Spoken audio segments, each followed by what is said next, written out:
Cette semaine, retour à Gare-l'Esquin où je vous raconte l'histoire d'une prison qui n'en est pas une, d'une jeune femme qui s'appelle Barbe et des championnats du monde de boules.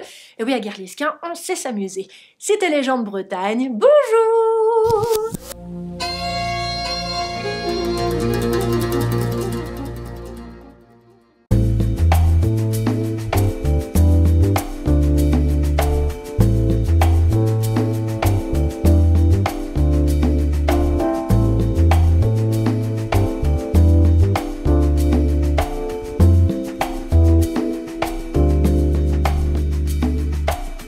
Gare-l'Esquin est une petite cité de caractère située à une trentaine de kilomètres vers l'est de Morlaix, un petit peu dans les terres. Gare-l'Esquin possède un édifice insolite, le Présidial.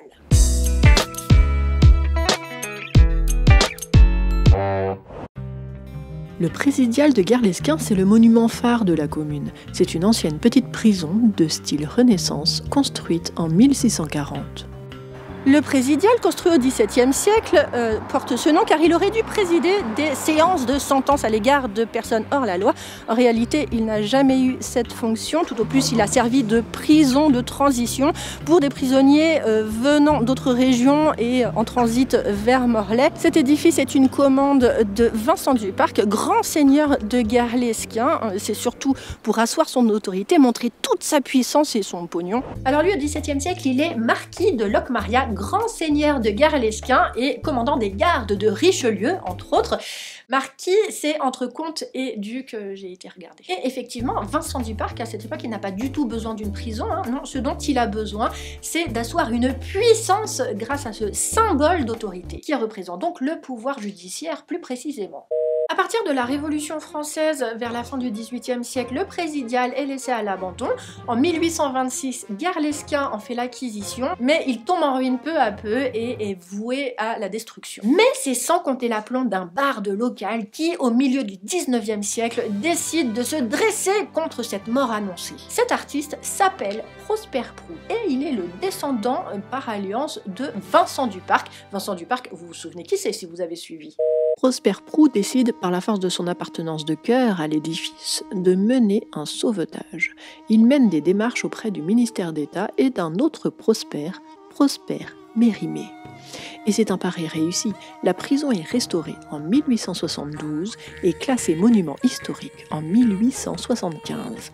La même année, la mairie de Gare-l'Esquin y établit ses locaux jusqu'en 1965. Oui, on a célébré des mariages dans cette prison et c'est beau, je trouve, le mariage. La prison, symboliquement, c'est... Mais je m'égare. Depuis 1965, le monument est une valeur touristique qui fait partie du charme de Gare-l'Esquin. Au pied du Présidial, une autre curiosité, la mesure à blé, qui date de 1539. Elle servait à payer la dîme, l'impôt de l'époque. On mesurait le volume des grains de blé en boisseaux pour le grand trou et demi-boisseaux pour le petit. Les paysans appelaient ce bloc granitique la pierre menteuse. Je vous laisse deviner pourquoi. Cette pierre est le dernier vestige des premiers marchés de la ville. Vous voulez encore de la curiosité? Mais j'en ai d'autres dans mon sac à Gare-l'Esquin.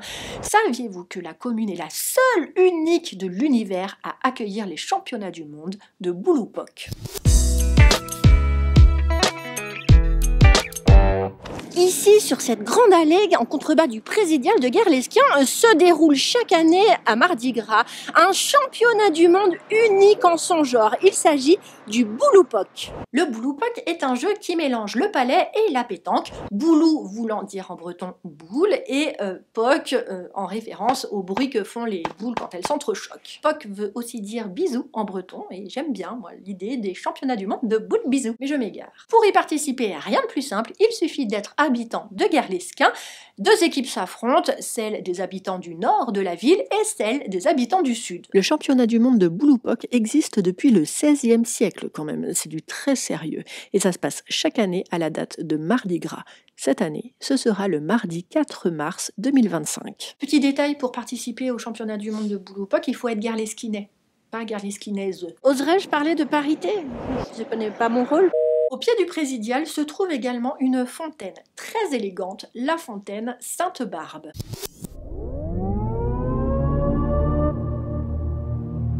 Très souvent en Bretagne, les lieux de dévotion liés au culte catholique sont dédiés à des saints bretons.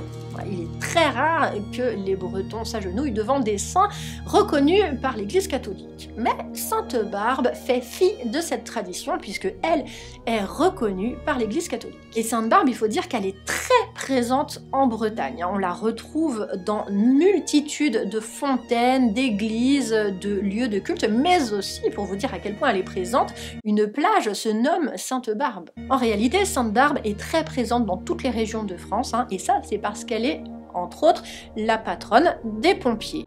Pourquoi? Mais je vous raconte. Sainte Barbe naît à la fin du IIIe siècle à Héliopolis, une très ancienne ville du Liban. C'est pour ça que vous la trouverez sous le nom de Sainte Barbe d'Héliopolis, mais elle vivra surtout à Nicomédie, en actuelle Turquie. Son père s'appelle Dioscore et c'est le méchant de l'histoire. Dioscore est un païen du rang de la noblesse. C'est une personne très cupide et très possessive. Il est le père d'une fille à la beauté sans égale et afin de s'enrichir, il veut lui trouver un mari à la hauteur de ses ambitions financières. En attendant de trouver le prétendant idéal, Dioscore enferme sa fille dans une tour. Ceci pour éviter d'une part qu'elle perde sa virginité, elle aurait moins de valeur, mais aussi pour la cacher du prosélytisme chrétien grandissant à cette époque. La jeune femme, prise d'un très grand chagrin évidemment, se laisse mourir à petit feu. On appelle donc un médecin pour la soigner parce que malade, elle aurait moins de valeur également. Mais pas de bol, le médecin se trouve être un fervent admirateur du christianisme. Pour elle, cette nouvelle religion est une révélation et le médecin la baptise.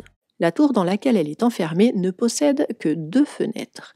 Un jour, Dioscore part en voyage et Barbara en profite pour faire installer une 3e fenêtre. À son retour, son père, surpris, l'interroge sur cette fantaisie. Elle lui répond, du haut de ses 17 ans, « Les 3 fenêtres symbolisent la Sainte Trinité ». Notez que Sainte Barbe est la sainte patronne des maçons grâce à ce passage-là de l'histoire, parce qu'elle a fait faire une 3e fenêtre dans sa tour. Et ça, c'est quelque chose qui met son père hors de lui. Et alors qu'il entre dans une colère noire, la jeune femme aperçoit la porte de sa prison entrouverte et en profite pour se sauver. Elle trouve refuge dans une grotte dans laquelle elle survit plusieurs jours, mais un berger la reconnaît et, espérant une récompense, la dénonce à Dioscore qui la cherche partout. Pour Dioscore, c'en est trop, être chrétien est un délit au sein de l'Empire. Il décide d'amener sa fille devant le gouverneur. Le gouverneur la fait torturer et ordonne qu'on la déshabille et qu'on la montre à toute la population en la faisant marcher dans les rues complètement nue. Elle, pendant ce temps, elle est complètement illuminée par sa foi et ne semble souffrir de rien. Ça agace le gouverneur qui prononce sa condamnation à mort. Le pire n'est pas là. Dioscore, quand il entend la condamnation à mort de sa fille, vous savez ce qu'il demande, lui? Il demande à exécuter la sentence lui-même. Complètement taré. Le bourreau donne le glaive au père, qui d'un coup tue sa propre fille. Le soir même, la foudre frappe Dioscore, qui meurt sur le coup. Sainte Barbe est la sainte patronne des pompiers, mais aussi des artificiers, des artilleurs et de tous les métiers en lien avec le feu ou les explosifs, grâce à ce passage-là de l'histoire où Dieu abat la foudre sur le père pour le tuer. La jeune martyre est nommée la Petite Barbare par la population afin de parler d'elle et de son calvaire sans se faire repérer par les autorités. C'est la raison pour laquelle Sainte Barbe porte ce prénom bien étrange et pour le moins pas du tout féminin. Et c'est surtout parce qu'elle provient d'une peuplade considérée comme barbare et aussi parce qu'on ne connaissait pas son prénom.